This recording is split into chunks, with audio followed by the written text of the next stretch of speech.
La compassion, comme l'étymologie le dit, ça veut dire souffrir avec. En fait, c'est être sensible à la souffrance d'autrui, c'est aider ceux qui souffrent. Et Gandhi disait qu'on peut juger la qualité d'une civilisation à la manière dont elle s'occupe de ses membres les plus faibles.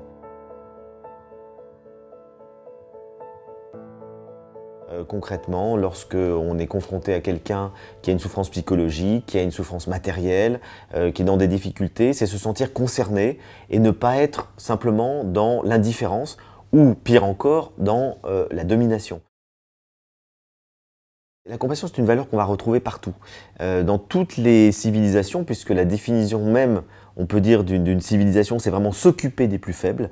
On va retrouver ça dans le monde chinois, dans les écrits, par exemple, de Confucius, mais aussi de son disciple Mencius, qui va expliquer que lorsqu'un enfant tombe dans un puits, on est porté spontanément, profondément, à aller le secourir. On n'est pas indifférent. Il veut donc montrer par là que la compassion, elle est inscrite au cœur de l'être humain. On va retrouver ça dans la Bible, l'Ancien et le Nouveau Testament, et Jésus fera de la compassion qu'on appellera agapé, c'est-à-dire l'amour inconditionnel, le centre de tout son message.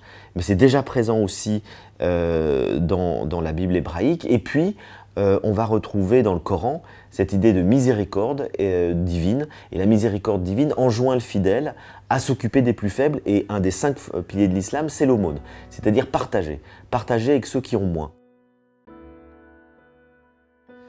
Il y a toute une série de valeurs un peu connexes autour de la notion d'amour.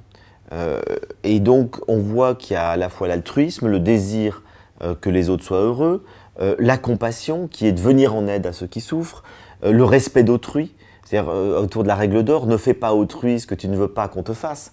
Donc toutes ces valeurs-là sont un peu connexes, et aujourd'hui, on s'aperçoit qu'elles ont beaucoup disparu de nos sociétés. Et donc je crois qu'on a vraiment besoin dans notre monde de remettre la compassion au centre, c'est-à-dire la solidarité, le partage avec ceux qui sont dans le plus de difficultés, rééquilibrer dans les rapports sociaux ces écarts incroyables qui se sont creusés entre les plus riches et les plus forts, mais c'est aussi être attentif à ceux qui sont dans une souffrance psychologique autour de nous. Il y a de plus en plus de gens qui le sont.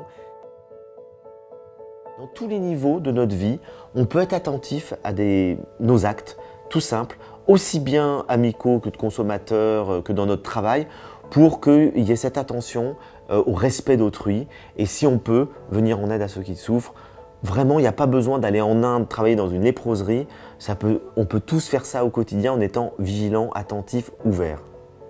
Et je pense qu'on doit redécouvrir à la fois que c'est notre intérêt d'être dans la compassion, dans l'amour, dans l'altruisme, et que c'est aussi l'intérêt collectif.